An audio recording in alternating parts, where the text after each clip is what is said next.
Hello, my name is Justin Breitup, and we're going to start with the biggest story that's being covered up right now in the state of Washington, Washington State. Um, and the interesting thing about this story is that it was originally posted on the StarTribune.com, according to this, on Wednesday, October 7th, 2015. But if you click on the full story for any of these links, you don't get the site. It can't be found. It's what the story is gone. So let's go over what we do have about this story, because I think it's important. I mean, a lot of these sex crimes are being covered up in the state of Washington, and a lot of prosecutors and CPS and different things like that are doing everything they can to protect these pedophiles and dangerous people. So let's in the state of Washington. So let's look at this. Stillwater girl became. Let's see if I can view this in full size first. This is from myinforms.com, and this is a short version of the full article, which can no longer be found. Stillwater girl became online sex slave. Washington State man charges say. Stillwater girl. Okay, so basically, the little blurb from it is the seventh grader acted out in sexual fetishes, choked herself when Hero commanded her to do it. So basically, she was known as Kitten. He was known as Hero, the Washington State guy. And he was the master. She was the online sex servant. As the scenario detailed in felony sexual assault charges filed against the Washington State man, Cheyenne Cody Venda Foster. I guess that's the name of the guy, who had ordered a 13-year-old Stillwater girl to wear a collar, proving her commitment to him. So evidently she was in Washington State. I don't know where he was. Anyway, this is a Washington State man. So he's a Washington State man, and I'm not sure where she was located. Kitten is to take this is a quote. Kitten is to take any opportunity she can find to show Hero her body and do something naughty for him, said one of the many Kitten's rules the girl wrote in crayon and posted on her bedroom door.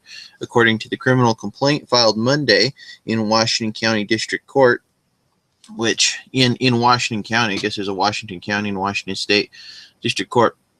I'm telling parents to rethink your notions about privacy and boundaries. County Attorney Pete Orput said Wednesday, it's not an intrusion, but a necessity to take charge of children's use of phones and computers in these days of a very unsafe internet, he said. In March, a police officer at Stillwater Junior High School learned of the inappropriate communication between the 7th grader and a 19-year-old man in Arlington, Washington. So now they're saying that the guy was only 19 years old and she was 13 years old. Okay, starting to become a little more understandable here. So the complaint said after reviewing email correspondence, the officer believed that this may be a copycat from the character novel movie 50 Shades of Grey. And again, 50 Shades of Grey, this movie was portrayed to be a good thing, and it came out in theaters. And now, people are copying it and finding out, oh, well, it's not such a good thing. A dominant male character uses a contract and rules to control a submissive female. The complaint said, according to the complaint, the girl began chatting with Foster on social media sites December 2014. Eventually, they exchanged phone numbers, texted, and FaceTime daily. The girl sent nude photos of herself and said she was in love with the defendant and hoped that once she turned 18, she could run away and be with him forever. Foster instructed the girl to abuse herself sexually and commit sex acts while choking herself with fabric until she could not breathe. The girl responded that she would like her punishments to kill me, according to the complaint. The defendant stated, maybe one day, baby girl, every time FaceTime, you're going to almost commit suicide for daddy, okay? So it's definitely satanic, definitely evil. So even though the difference in age wasn't that great, where he was 19 and she was 13, this is still very evil. In August, after Foster learned police were investigating, he told the girl he is old enough to make choices and I made one with you that I should have been more careful about, according to the complaint, after hearing that she was continuing to choke herself. And you have to read the full story at startribune.com. However, the startribune.com appears to have removed the story. So, anyway, but this is a good example of bullying, manipulation, and control. There's a lot involved in this, and from what I've studied and what I've learned about this sort of thing, it requires a degradation, meaning that this girl, whoever she was that was named Kitten, would have had to believe that in satanic circles, you turn someone against their self, you turn them against God, and you turn them against their family. And that's what leads to either suicide or wanting to run with the satanic group or whatever and do these sorts of things. And so by turning her against herself, I'm just, theorizing here, turning her against herself because, why would she want to live if she didn't like herself and her parents and God, and didn't have any friends, turn against everybody, then, she wants to die. So he's ordering her to commit suicide and she wants to do it. And this is more common than people would like to admit, unfortunately. And that's one of the reasons that they're covering up, I believe they're covering this up because they don't want anyone to know about it. Now, I'm sure these words, you could look this up. Now, if this short article gets destroyed, there's a backup online on Pastebin. You can find in a link to it in the description of this video, as well as the other articles we're going to go over. So now let's go over some of the stuff that's not being, I guess, covered up as much as this story here. So Washington State Patrol says that the 2015 fire season was a record-setting one for Washington's Fire Service Resource Mobilization Plan. The Washington State Fire Marshal's Office coordinated assistance to local fire jurisdictions in an unprecedented 30 fires this summer. So that would be, the Washington State Fire Marshal's Office coordinated on 30 with assistance from who? The Fire Marshal's Office coordinated with assistance to the fire district, 30 fires this summer. So that was 30 fires that required assistance from other agencies, then, bringing outside help for the fires. There were probably many more fires than that. The most recent mobilization fire was the Horse Thief Butte Fire in Clinton County, which started on September 13th. The previous record was 17 fires in 2012, capped by a mid-September lightning storm that ignited multiple fires across Chilean Douglas counties. 2014 mobilization plan was used 15 times, including a devastating Carlton Complex fire in Okanogan County. This year, Washington State wildfires scorched over 5,423 acres across both east and west sides of the Cascades. The largest fire in Washington this summer was the North Star Fire in Okanogan County, which burned 218,138 acres, according to information provided by Northwest Interagency Coordination Center in Portland. 499 structures were destroyed by the blazes, among the 307 primary residences, 21 commercial buildings. State mobilization has only been used west of the Cascades twice in the 22-year history of the mobilization plan. In 1998, Ballpark Fire in Clown's County, and 2012 in the Power Line 2 Fire in Mason County. 2015, local fire departments on 3 Western Washington fires associated by a mobilization plan. One in Mason, Pierce, and Whitman counties. Local fire agencies were also assisted through mobilization plan in Stoughton, Bennett, Chilean, Columbia, Douglas Ferry, Grant, Click-It-Tat, Okanogan, Spokane, Stevens, and Walla counties. Anyways, you can read the article. You can click on the link. Sorry for reading so much of it. Former Hurricane Oho's remnants affecting Western Canada, Washington State. And the Oho means used to express surprise, comprehension, or mock astonishment, meaning that they did not see this hurricane coming.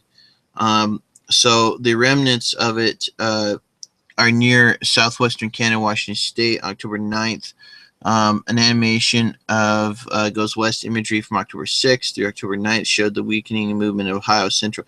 But basically, what this shows is what can happen. It shows the destructive force of a potential of, hitting Washington State. That we're not as invincible as people think we are. That God can allow anything to happen. Governor, and along the same lines, October 8th, and this is on the Washington Military Department's website. And it says Governor Inslee urges participation in Great Washington Shakeout. And what is that? It's the preparation for disasters, mainly earthquakes. And drill said urgent need for people, organizations, schools, communities, and they're preparing for earthquakes. So what does that mean that we should expect for October then? Last month was FEMA's month that told everybody to stock up on food. This month, Washington State's month to tell everybody that we need to prepare for hurricanes. People and organizations can sign up to participate at www.shakeout.org/Washington. Now, an expert I listened to said that most people that teach about how to prepare for earthquakes are actually wrong. That you don't want to get beneath anything because it's just going to flatten on top of you. That instead you want to look for the corners. So what I heard from one guy, and I'll just show you really quick, graphics, color paint. Okay, so basically the corners in a room. So let's draw really quickly a room. Okay, so here's a room, and we'll put a desk here, and maybe a doorway. We'll make it thicker. Put a doorway here, and we'll put a doorknob on it just to, right? Okay, so where are the corners here? Well, let's draw these in a different color. Let's draw them in dark red or something here, and we'll make a line. Yeah, okay. So the corners are going to be like here and here, the triangles, and here and here, right? Okay. And then there's going to be an angle here and an angle here, because what's going to happen is when this ceiling comes down, this is a theory again that I was told by an expert, when the ceiling comes down in an earthquake and the debris and stuff, it's going to hit right here, and it may crush this down, but hopefully they suggest that in this area here, this triangle area, that you would be safer, because when things collapse, these are supposed to be the safest areas, I guess, to be in. And then of course the wall, if the walls collapse or whatever. That was just a theory a guy had. I liked the theory he had. Doesn't necessarily mean that he's right, but I think he is. Then Washington State, October 7th, 2015, Washington predicts cooling market. And what does that mean? That means houses are not going to sell. And they're blaming this on mortgage closing rules and concerns of affordability, which it might be, but who wants to live in a state that's on fire with wildfires? I mean, really. And, when I'm a property inspector for mortgage bank companies, and I go around and take pictures of houses that have been mortgaged and such thing.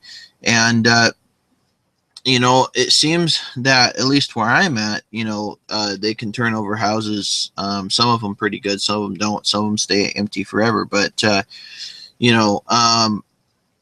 thing about this is that it's just another thing about Washington State. And then did we talk about the dam bursting today? Where was that article? Did I close that article? Here we go. Explosion at Washington State Dam injures 6 employees.